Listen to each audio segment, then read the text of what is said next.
Hello, everyone. Thanks for joining us tonight. One of our favorite topics here at NVA, the Approved Veterinary Assistant.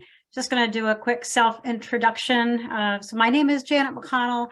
I am the Program Director for Veterinary Nursing Development at NVA. I have been a credentialed veterinary technician for 40 years now. I love this profession, actually 41 this year, so very proud of that. I'm also very proud of what we do in the VND, or veterinary nursing development, which is developing our veterinary technicians and our veterinary assistants to be the very best that they can be. A little bit about myself. I've done 30 years on the floor in both general and specialty practice. The last 11 years I've spent in professional development and education. I did co-develop the Brookdale Veterinary Assistant program that you're going to see in the slides today. I am still the program director for that program. I'm very passionate about that program. I did teach it for about the first 7 years. And then as I moved into the corporate side, I have 2 instructors that are in the hospital that actively teach it now. A little bit more, I am very involved in our veterinary technician state association, ran various roles on the board for about 12 years. Also involved in NAVTA, state rep for about 12 years as well. I've just delegated those to other members, thankfully, done my duty there, but still proud to really promote our entry-level education, and really happy to share my unique role as both a program developer as well as an employer, previously employing the graduates of these programs, implementing them into practice, and then really sharing my experience, how they're utilized in practice, and really made a difference on the team. So I'm very happy to share that with you tonight. With me is Karen Norton, and Karen is a co-instructor for the program and works with me in the VND, and I'll let her do her introduction. Hi, my name is Karen Norton. I'm a CVT in New Jersey, and I've been a veterinary technician for over 30 years. Same as Janet, did a lot of general practice and emergency critical care, a little bit of everything, and then came off the floor to do a little bit more clinical training. And then I was the instructor along with Janet at the Brookdale Veterinary Assistant program for about 4.5 years. And that was really fun, just a blast. One of the things I'm also very passionate about this role, because I found that in the hospital, when I was on the clinical floor, it was a huge difference in the patient care level that we were able to provide when we had those AVAs working alongside us.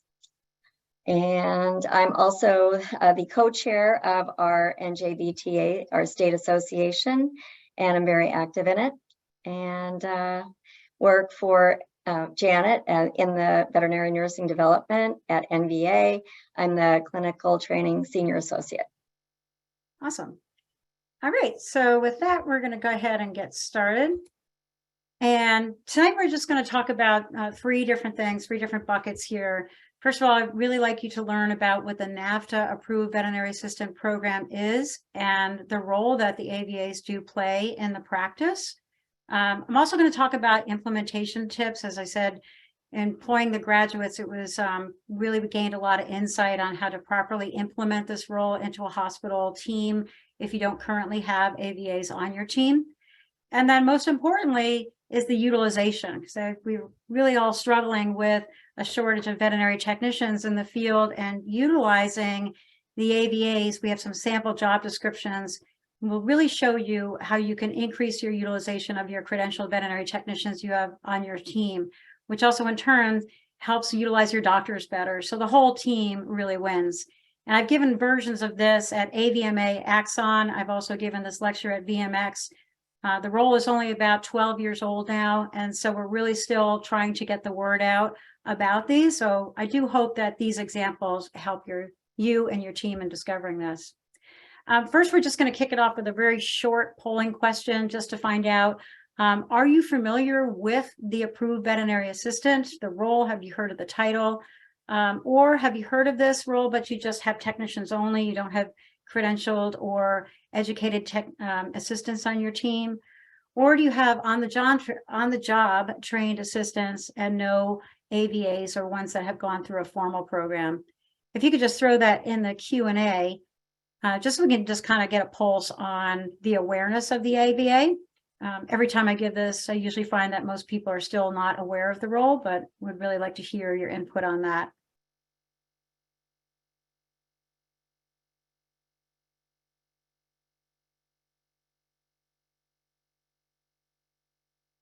I also updated a couple of features of the meeting. You may be able to put it in the chat now as well.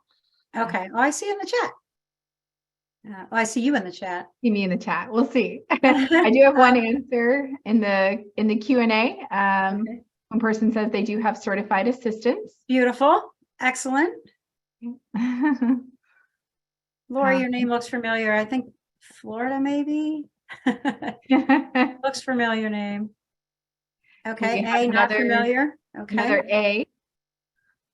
Not familiar, not familiar. Okay. Oh, good. I think One AVA. Oh, we have an AVA out there. That's awesome. All right. Okay, great. If more comes in, we'll take a look. So about what I expected, but I am very excited to see one person has an AVA on their team. So wonderful to see that. Excellent. So thanks for participating in that. So I'm just going to go over the overview since some are not familiar with the AVA program, why it started and who started it. So NAVTA, which is the National Association of Veterinary Technicians in America, who monitors our profession, promotes our profession. They constantly have their finger on the pulse on what's going on.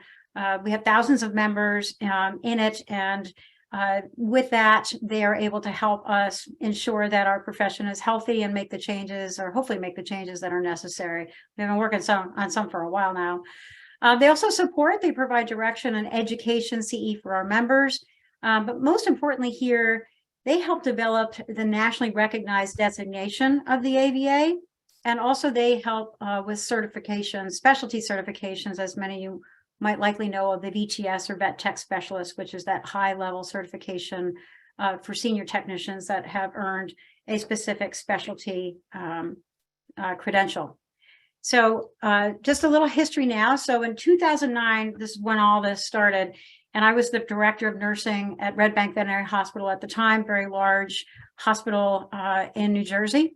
And on my staff, I had about 150 between veterinary technicians and veterinary assistants. And what I found when I was trying to hire was that there was so many different veterinary assistant programs across the country. They were not recognized by one particular body or another. People were coming in with applications for, Sally Struthers vet assistant program on the back of a matchbook or whatever. And I was like, well, what are you being taught? Everybody had a different syllabus, different skills being taught. They may or may not align with the Practice Act. And it was really becoming very confusing for students, for employers, for technicians, with this. It was great that they had them, but we needed some continuity. And in my role as state rep, I, was very active and voiced that. Along with many others. And so NAVTA had taken that under consideration and actually worked with our veterinary industry partners. So they worked with AVTE, the Association of Veterinary Technician Educators. They worked with CVTA, and they created the language to delineate the roles of what a credentialed veterinary technician does and what a veterinary assistant does in the AVMA Model Practice Act. So really delineating the roles of this is what an assistant does, this is what a technician does. And that furthermore, they made tasks appropriate to delegate to the veterinary assistant were developed through this cooperative effort between NAVTA, AVTE, and then AVMA's Committee on Veterinary Technician Education, like I mentioned earlier. So this program was created by our industry for our industry, and that's what I love about it. And so with that, so they defined the roles, and then they thought, let's go ahead and define the program. What do we want the assistants to learn? They had those essential skills. Let's go ahead and define the program. So they created a AVA, Approved Veterinary Assistant Committee. These educators on these committees are top educators from around the country. There's about 7 of them on that board with very well-established records in veterinary education. They wanted to make sure it aligned with the AVMA Model Practice Act, really ensuring that the skills do not encroach on a veterinary technician's skill set. They want to define hours, define course content, program renewal content requirements rather. So making sure that we're up to date on our skills being taught, that they don't cross, and making sure every 2 to 3 years you submit your program for renewal to ensure they're meeting those standards of the AVA committee. And then also support from an AVMA accredited program. So originally it had to be articulated to an AVMA accredited veterinary technician program.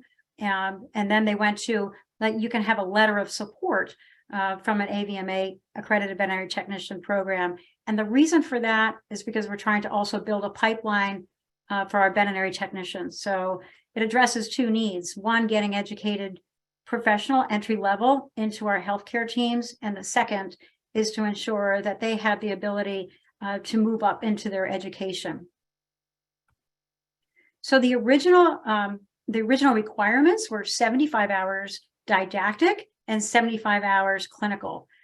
So that was the ones in 2010. And then they realized, as the AVA committee was looking at the survey results from our graduates, looking at the programs, in terms of the success of them, that they really needed more of both. And so as of 2018, they expanded that, almost doubled, as you can see, to 150 hours didactic and 100 hours of clinical.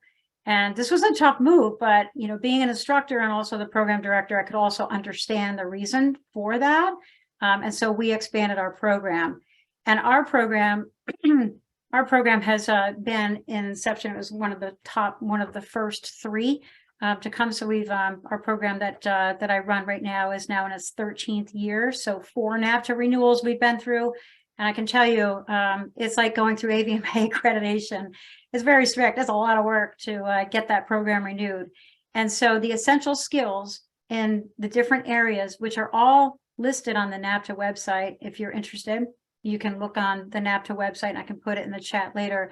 You'll see the laundry list of essential skills they learned, which is really amazing because it encompasses the entire hospital, front office and hospital procedures, communications and client relations, super important now more than ever, animal handling restraint, pharmacy pharmacology, examining room procedures, small animal nursing, surgical prep and assisting, emergency response, lab procedures, radiology, ultrasound imaging.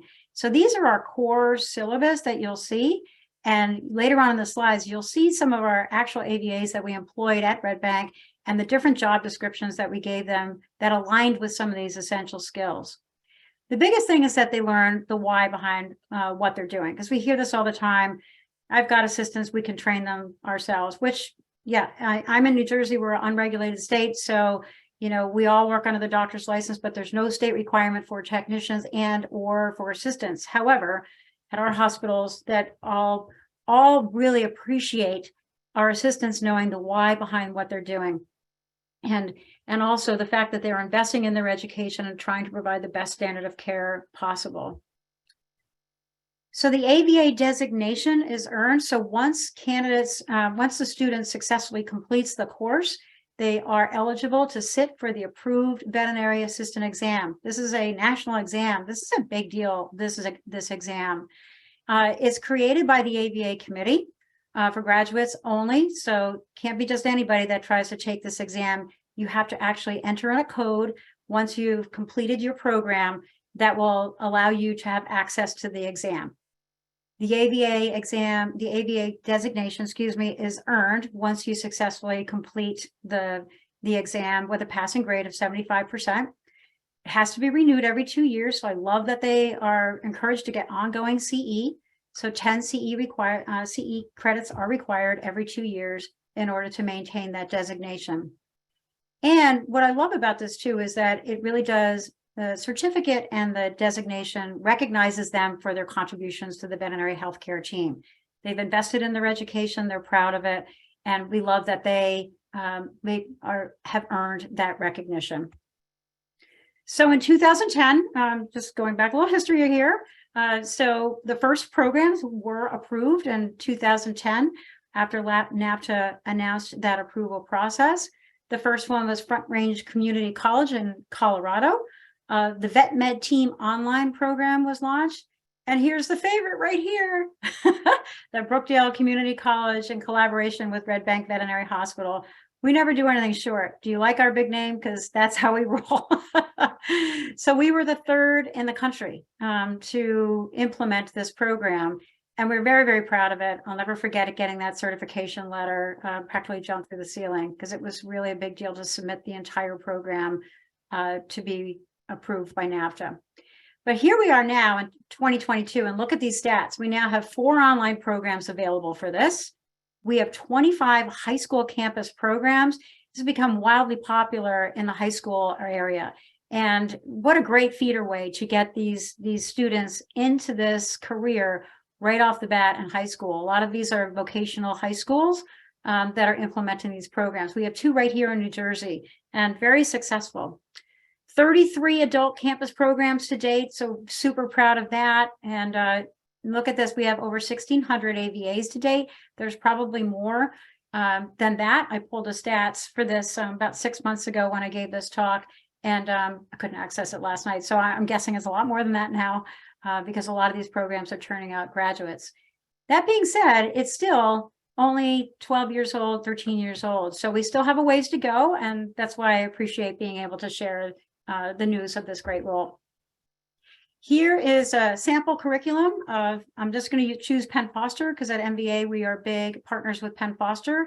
And this gives you a nice snapshot of what you might see in an AVA program as a syllabus. Most of these programs are only 1 semester long, whether it's a brick and mortar or it's an online program. Or you may have a program like a high school that goes throughout the entire year. They're all crafted just a little bit differently, depending on how the school chooses to lay it out. Penn Foster is on demand, and that's a 1 semester program. Our Brookdale program is just 1 semester long, so we try to get 2 classes in every year. But here's sample syllabus: behavior, restraint, body systems. They learn anatomy, they learn physiology, so they know why and where when they're handling patients. Animal restraint, they know what they're affecting, so super important to know the anatomy. This is all the didactic information they get: nutrition, history, physical exam, didactics and emergency wound care, small and large animal nursing, heavy component on radiology. And then our CSR component of this, which I love, and I've had a lot of AVAs become phenomenal CSRs. Phenomenal. This really helps them. And then their externship. And their externship is 100 hours, as you saw before. There's 109 different skills that they learn. And what's great about this is that the skills that they learn are skills that if they're already on the job and working in your hospital, these are things they can apply immediately to your practice, immediately to their job. They're so relative to it. And that's what I love about this short program, because it gives immediate results that you can see in your hospital.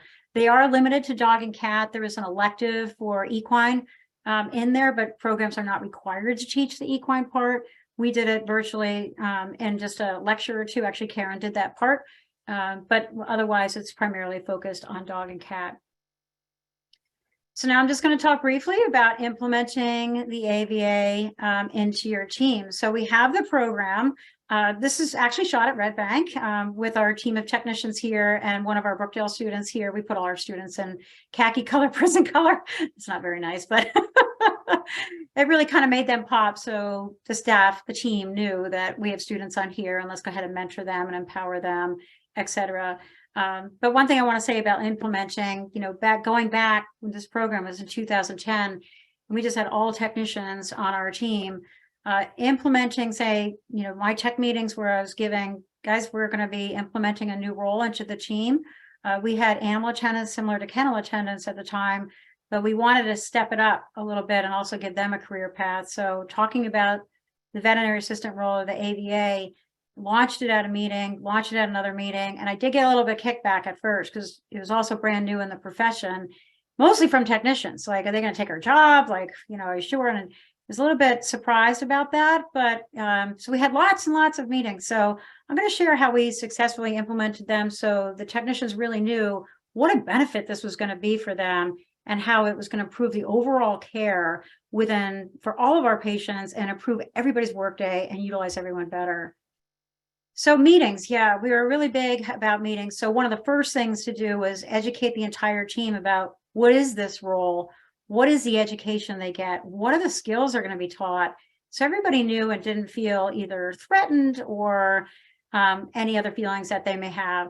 I also spoke at our doctors' meetings about this to make sure they were aware also, because we also wanted this role to be successful in the hospital. We wanted these people to feel welcome and empowered. So one of the things that we did is after the initial launch about this is who they are, is we had some technicians, I had them bring your job descriptions, just bring them into me right now, because oftentimes as a CVT, you have a very large job description that encompasses everything from husbandry through anesthetic monitoring and critical care skills. And if you have a larger hospital, certainly that can, also dive into specialty, et cetera. But bring your job description and let's see what you can delegate, comparing that to the essential skills of the AVA. So take it and cross it off and put it on this one. Take it off and cross it off and put it on this one. And let's come up and let's brainstorm this together. So they had skin in the game and they were part of that. And it worked like magic. It was great. So the first department was internal medicine. And, internal medicine is always off the roof, right? So, so those technicians, everything from soup to nuts, they're like, great. So they're looking at the essential skills and what they were doing and what they could do for higher level, given when some of those tasks that an AVA could take, what they could now do to be better utilized. And we'll show you some of those in a little bit. We also made sure that we emphasize that the AVA role is right alongside you. It's like a nurse and a PCA. They're going to be working right alongside you. It's going to complement your role. It's not going to cross it. You guys are going to be a team. You're going to get an educated team member that knows what they're doing. You're going to mentor them, but you're not going to be doing the same thing. It also provides this, speaking of mentor, it provides that opportunity for your technicians to become mentors. And some of them I never really thought would fall into that role, but once they had an AVA on their team and they saw how it really helped them, they became instant mentors. And it was really wonderful to see. And we've also had a lot of our AVAs go on to become technicians. But that higher level of utilization of credentialed veterinary technicians was one of the things that became a reality sooner than later, which was really exciting to see. So implementing some of the benefits, once you've gotten to that point, technician longevity increases through increased job satisfaction because they're being better utilized. They're not doing, the surgical laundry. They're not in there, developing radiographs or, oh boy, I just dated myself there. I told you I've been in this field for a long time. They're not doing like processing biopsy samples. They're not doing all that lab work. They admits, discharge. There's so many things that that they took off of there. And so our technicians, example again, internal medicine, we're doing those higher level procedures with our doctors, which really helped our doctors as well. So better increased satisfaction. It was great. And before I knew it, every department wanted one. It was funny. We put it in internal medicine and then everybody's like, well, I want one of those AVAs. Next time your class comes through, I want one. And so it kind of really, you could see the domino effect. So the mentorship, as I mentioned earlier, created as the AVAs work under the direct supervision of a credentialed veterinary technician or a veterinarian. So we don't just like set them free and go ahead and do this. They do work alongside or under the direct supervision. Career pathway, perfect. Coming into the hospital, we have this path. You can become an AVA, you can become a CVT, you can become a VTS. So you have entry level coming through, you have people interested in at any point in their career lifetime, what could I do if I joined this team? Well, certainly it was so much easier to lay out a formal education pathway, which is very attractive to some employees that were looking to come into the field. And it really did help us establish our pipeline. Our pipeline was completely established by bringing these students through, and then also advertising that we were part of an AVA program, et cetera, that we recognize this role, et cetera. And so other tips for managers, and this I'm just going to share with this slide here. We put all our AVAs in a separate color, so they did stand out. We also made sure that it was on their scrubs. This is Gina, one of our very first AVAs. She never knew it. She's been a model for 10 years now. and Yvonne, veterinary technician. So you can see the difference. That also helped our doctors when they're looking for help know which role that was appropriate for which tasks that they were seeking help for. So you may want to consider a scrub color change. I know a lot of hospitals all have one color. Ours was quite large, and the sea of blue was not working for them. So we went with the colors, and sometimes that was actually good. If you were an AVA in green and you invested in your education and you became a CBT and now you're in blue, a lot of people took a lot of pride in that sea of blue color. Ensure everyone is aware of what that is, that AVA. Again, that goes back to the meetings. And also, we made sure our CSRs were in this too. We always want to include them as part of the team, make sure they were also aware of this opportunity. Had some AVAs that became great CSRs as well. And then also for when they're talking to clients, who's taking my pet? Well, our assistants are formally educated. They've earned a designation. Went over great with the clients. We even, because the community college is not far from the hospital where we implemented this, it was really great to share that with our clients. We got a lot of our clients' kids that went through the program, not kids, but, adult kids. And so that really helped as well. Welcoming them and empowering them. Some of our graduates came out and had a really good entry into the profession, and unfortunately some did not. I stay in touch with a lot of our students, and so some of them, once you're your teacher, they always kind of come back to you. And so some of them didn't have a great experience, and I'm like, try another practice. Don't give up, but really empower them and welcome them. And it is their entry level, especially if they haven't worked in a hospital yet and they're coming out. They're newbies, so they need that mentorship and not to overwhelm them. So wanted to emphasize that. We had one student that shared an experience where they put an AVA on the night shift by herself. And I was like, oh my gosh, disaster, with no support, and this big no-no. So that was tough. So just emphasizing that point there. So utilizing the AVAs in practice, this next section, we're actually going to show some of the AVAs that we employed. You'll see a variety of different ones in different areas in the hospital and how we utilize them according to the essential skills that they are taught. We have sample job descriptions that are on the slides. And then Karen's going to take you through what each of those are. So Karen, I'll turn it over to you. Okay. All right, so we're going to start with the small animal nursing skills. And this is just an overview. These really amazing AVAs have knowledge of normal and abnormal animal behavior, which is really important for them to be able to let us know if there's something different about the animal, as far as them being healthy, and also being able to handle them appropriately. Knowledge of animal anatomy and common diseases, medical conditions, identify potential zoonotic diseases. So this is important to help prevent spread throughout the hospital and protect the other patients. Knowledge of isolation and decreased patient handling. So understanding how patients in isolation are to be handled, how to dispose of hazardous waste, and how to keep those isolation patients safe. Understanding treatment plans. So this is understanding what the doctor was intending with those treatment plans, not just one thing, but even as a whole, and really being able to appropriately document in the medical record all of the actions they've taken, any treatments they helped with or performed, any procedures they were part of, anything they've done. They've learned how to document that appropriately. So again, none of this, I'm sorry, go ahead, Janet. I'm just going to make a quick correction. I apologize to everyone. It's not decreased. It's supposed to say deceased. Okay. Sorry about that. We don't have decreased patients, but we do have deceased patients. So that's a typo. I apologize for that. I just picked that up. Okay, well, I was thinking minimized patient handling and isolation. So that's where I was going with that. There you go. They both work, right? That's right. Okay. So for deceased patient handling, they are responsible for handling the aftercare portion of patients that have either died or had to be euthanized. And they learn how to do that in a professional and compassionate manner. Okay, next.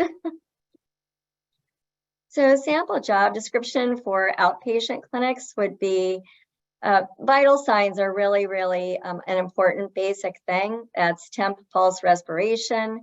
The AVA learns how to do body condition score, obtain an accurate weight.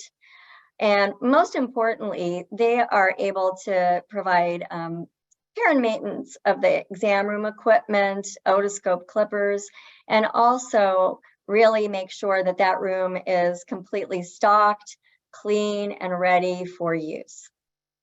External ear cleaning, anal glands, and nail trims, really something that they do really frequently. Super helpful. All these basic skills are great because then the technician is freed up to do other things. The AVAs can reconstitute vaccines and have them ready for the veterinarian. And they can clean and stock and disinfect the exam rooms, which is really important to know how to do that. They also provide important client education for preventative care. For example, different zoonotic diseases that can be vaccinated for, and also, ticks, fleas, parasite prevention. They really do learn a lot about that and are great for client education. Again, not encroaching on the technician skills, but able to really be a part of the team. For husbandry skills, some of the sample job description and skills are, again, cleaning and properly disinfecting the kennels and the cages and identifying potential zoonotic diseases, utilizing patient and personal safety measures that comply with OSHA safety standards. Because these, disinfectants are not benign, so they make sure that they're using them properly for themselves and around the other people. Inpatient nursing, and this is really where I had the most contact with them, and it was such a huge difference having these AVAs working alongside us. Patient exercise, walking, compromised patients, those patients that may be weak from surgery or illness, or have just had a surgery like a cruciate repair. They're able to exercise and walk those patients appropriately. They can collect voided urine and fecal samples, and that means just a free catch outside. They know how to handle them and collect them cleanly. They can identify the physical properties of urine and run your basic urine dipstick. And they can set up fecal samples, but they don't read them because that would be really diagnosing. So that is something left to technicians and veterinarians. Inpatient nursing, again, some sample job description skills. They learn a lot about preparing food and diet for these patients, up to prescription diet. They do learn how to do tube feeding. They can do that with direct supervision of a technician or veterinarian. They can do medications, anything really except for injections. They can do oral by ear, topical, ophthalmic medications. They cannot do controlled substances, anything but controlled drugs. They can do medications. Again, they're great at taking vital signs and pain scoring, which is a really important part of patients in the hospital, is that pain scoring, and they learn all about how to obtain that appropriately. And basic grooming and bathing. They learn how to do baths in the hospital, grooming for patients that may have, vomiting or diarrhea, and again, respectful aftercare of those deceased patients.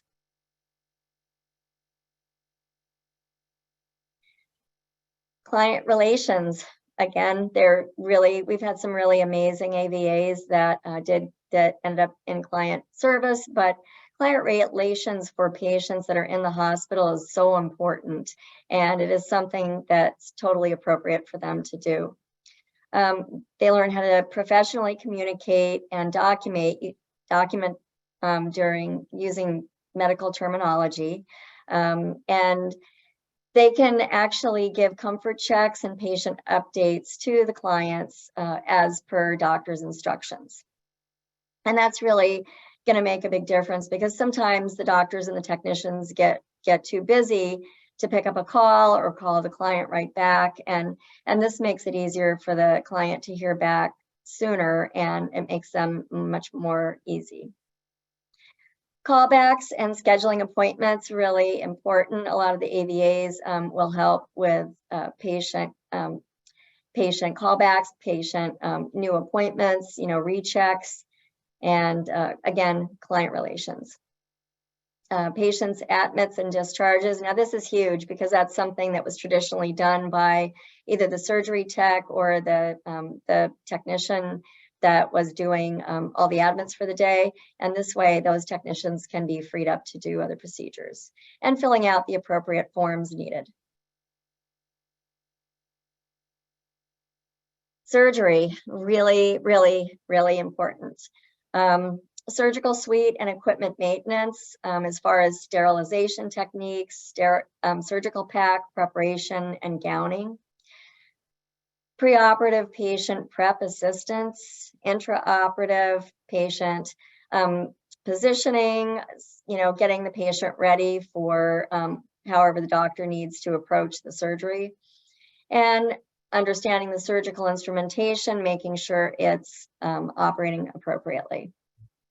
We do have a question that you guys might want to answer live. Do you want me to go ahead and read it real quick? Sure.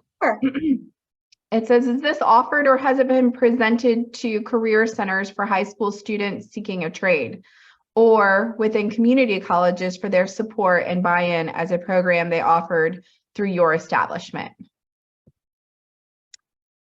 Can you read that again? Sure. Is this offered or has it been presented to career centers for high school students seeking a trade, or within community colleges for their support and buy-in as a program that is offered through your establishment?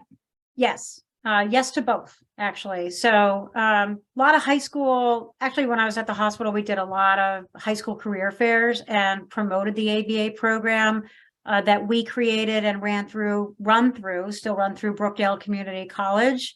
And so offering that, and then also coming with the most current list of other areas that offer that. So whether it be a community college near them or another opportunity for them to get that, which is usually at the high school level, there's other high schools that offer it, or a community college in their area that does. Like we have 4 community colleges here in New Jersey that offer the AVA program now, that we've actually helped mentor those programs to put it in. So high school, yes. And then community colleges have really jumped on. If you go on the NAVTA website, you can find an approved veterinary assistant program, and you'll see all 63 that are listed there. There's career centers there, the high schools, and then the community colleges there.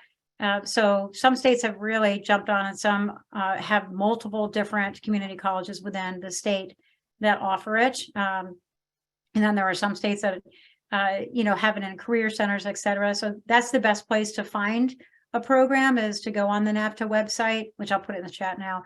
And so you can see where they live. But yeah, definitely. We're trying to get the word out as much as we can. And so, yeah, that entry level in the career centers, high school, vocational high schools, and community colleges. Are we using the chat? Thanks. Okay, NAVTA.net, that is the NAVTA's website, and then just click on the approved veterinary assistant, and you'll see, when you go down, you can find an approved veterinary assistant. They have a search bar that you can go and find one in your area. If you want to stalk one for a job. Also, it shows you a list of programs that are in there, and yeah, so all the information you need. It'll also have all the essential skills. Okay. Anything else for that help? Nope, that was very helpful, she said. Okay. So thank Oh, you. Laura, you are from Florida. Oh. Okay. All right, Karen. Yeah, okay, next slide.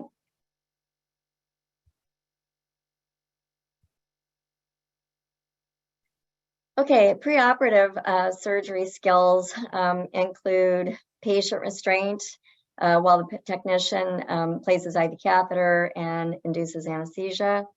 Equipment setup, get everything ready for the technician, the IV catheter, anesthesia, etc. Assist with the preparation of the patient. So the students do learn how to clip and do initial prep. That means the prep outside the OR.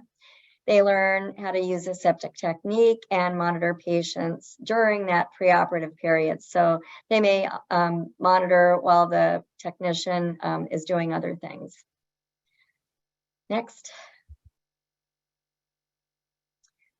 And then intraoperative, maintain the proper OR room conduct and asepsis. They want to make sure everything is sterile, and they prepare the surgical table. They can get the packs out and put them sterilely on the Mayo stand, identify all the instruments, suture instruments, make sure that everything that needs to be there for that procedure is there, and be available if the surgeon needs something extra. They know what it is and where to find it. Assist with patient positioning and final surgical prep. And then they can assist with gowning and gloving of surgeon. They learn how to do this during the actual classes, and then they also practice it on rotation at the hospital. And they can also process all those biopsy samples that normally would have been done by a technician. So one of the best things about this is that it does free up the technician to really focus on monitoring the patient's anesthetic procedure, monitoring them during anesthesia instead of doing all of these things. So it's really, really a big help intra-op. And then post-op, same thing. They can really monitor those patients all the way from leaving the OR up until they've gone back to the wards. So that means looking at them, knowing when it's time to take out the endotracheal tube, making sure that they're swallowing and they're safe to remove the endotracheal tube, doing constant vital sign monitoring, making sure the patient's pain level is low, and that the wound, if there is one, is not bleeding. They know what to look for and how to care for it. They can do bandaging, e-collar placement. They maintain monitoring the fluid therapy, and they maintain a surgical log. And they can safely transport the patient either back to the wards or wherever their destination is. And then pack prep. And at Red Bank, we did use AVAs really frequently for pack prep, and it was just a really, really great place for them. So they learn a lot about instrumentation and how to properly clean and prepare them for sterilization, how to use an ultrasonic cleaner, how to care for those instruments because they're expensive, make sure that they take really great care of them. They learn how to make up a surgical pack, how to pack gowns and drapes, how to perform the cleaning for the OR suite, post-op cleaning, and make sure that using aseptic technique all the way throughout. They also learn about medical waste, how to get rid of things, after the procedure is finished. Operate and maintain autoclaves, gas sterilization, and cold sterilization.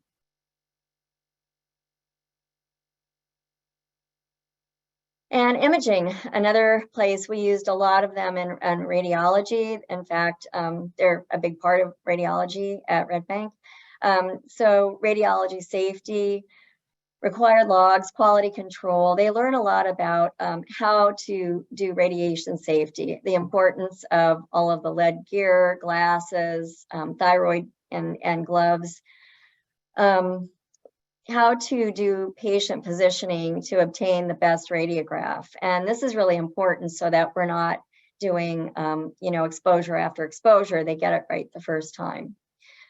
How to use radiology equipment, how to take care of it, the maintenance of it, including any chemicals, although most of it's digital now. In fact, I think 99% is, but any chemicals that are used, they know how to do it. And ultrasound, restraint, equipment care, and endoscopy. They can do the procedure setup. They can help prep the patient, They can submit any biopsy samples, and they know how to clean and take care of that endoscopy equipment.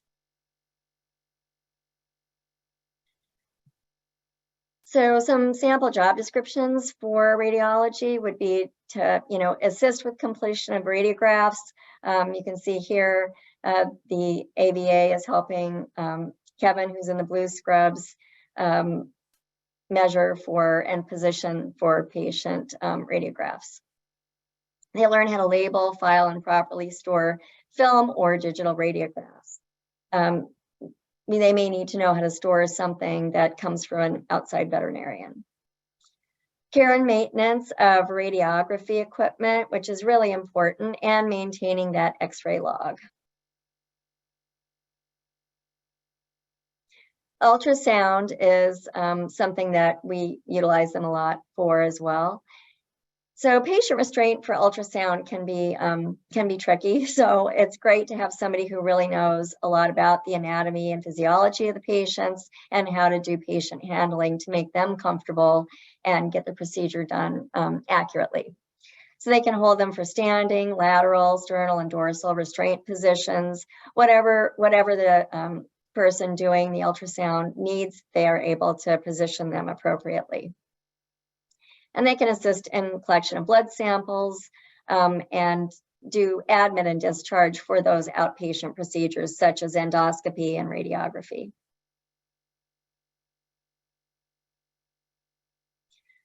So here's a sample of just some of the skills, like for example, cleaning and care of endoscopy equipment. Lab sample submission is something that they can do as opposed to the technician doing it, and they can assist the veterinary technicians with doing all the procedures and patient handling, monitoring, and post-op. And here you see someone taking care of the equipment or readying it. I think she was getting ready for a procedure, making sure everything's working and that all of the items that are needed for that procedure are in working order and there for the technician and doctor. Client services, essential skills, telephone professional etiquette, and how to communicate professionally and kindly with the clients, and how to be compassionate. They can really be helpful for the client service representatives to, as a client liaison as well. Medical terminology, they learn how to use medical terminology appropriately. Bereavement training, again, being very compassionate, and they have training in how to talk to clients that are going through an emotionally taxing things such as euthanasia or a really bad injury. They learn how to generate rabies certificates, health certificates, invoicing, doing billing, and just general medical record keeping procedures, which most of them now are electronic, but we still do have some paper things. So they learn how to do electronic and paper billing and medical record keeping procedures. So some sample job description skills would be to professionally greet clients. Here you see Ed, he's always was really a very good AVA client service representatives. And just be professional and kind and, make them welcome. Admission discharge paperwork, again, invoicing, billing, payment. They can request records from referral veterinarians, which is really important for those emergency cases and referrals. They can answer direct phone calls and respond to emergencies by notifying the appropriate hospital personnel. They can know when something is a stat and call that and get a hold of a technician or a doctor. So some of the sample job description skills would be filing and retrieving of medical records. Make sure that they know how to prepare those forms appropriately and do the certificates for signature of the veterinarian. Other forms that the client would need to sign, such as euthanasia or permission for certain procedures, anesthesia, they know how to prepare it and have the client sign it. And then they can assist with euthanasia procedures and paperwork, and just be very helpful with making it as easy as possible for the client, because they learn a lot about these different stages of grief, and really how to communicate with clients that may be very angry or upset.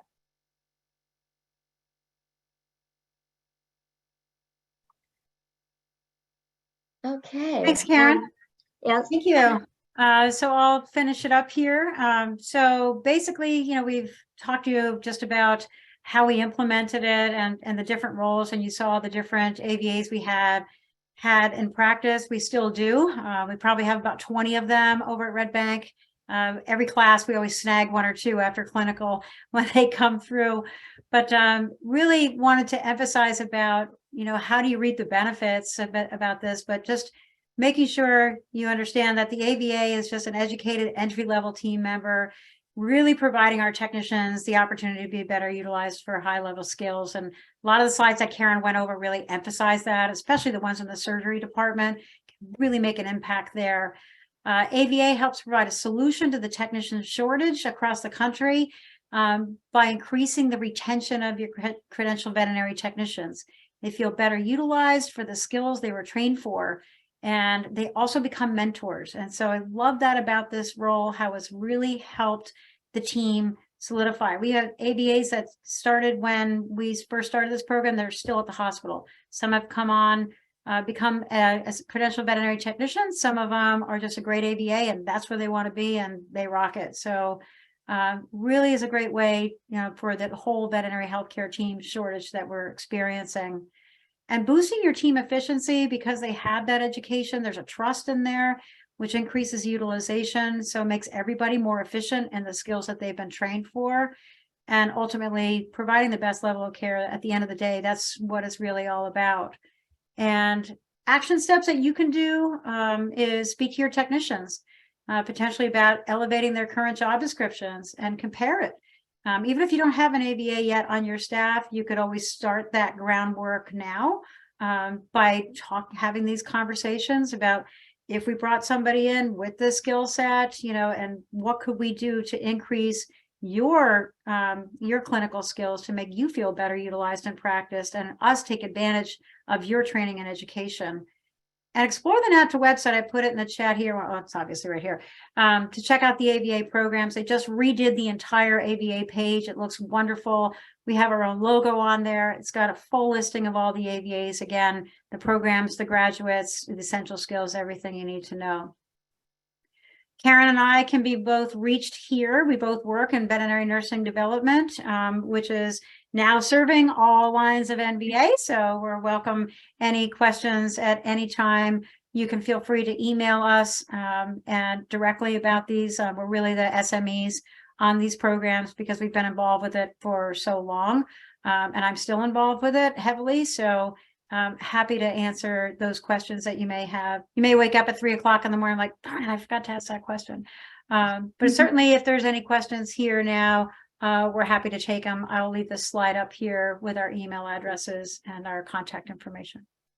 We do have one question so far, so I will read it to you both.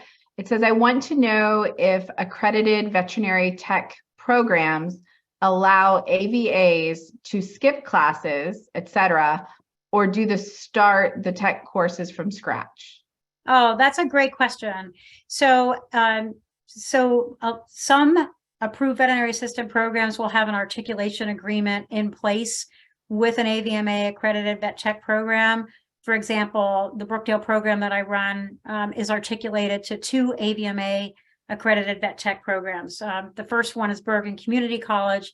And so a successful graduate that passes the exam can get 2 college credits towards their AVMA accredited education.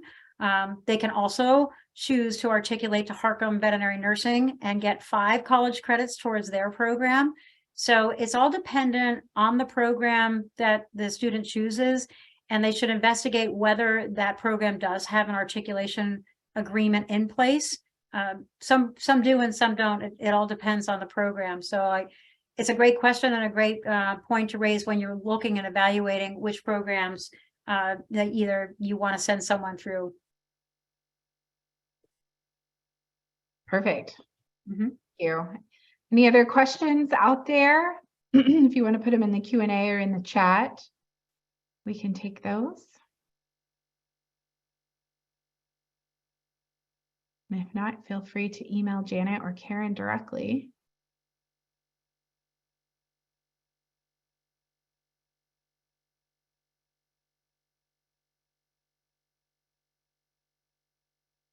Okay, well, I think that may be it, guys.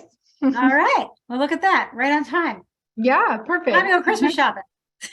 Yes.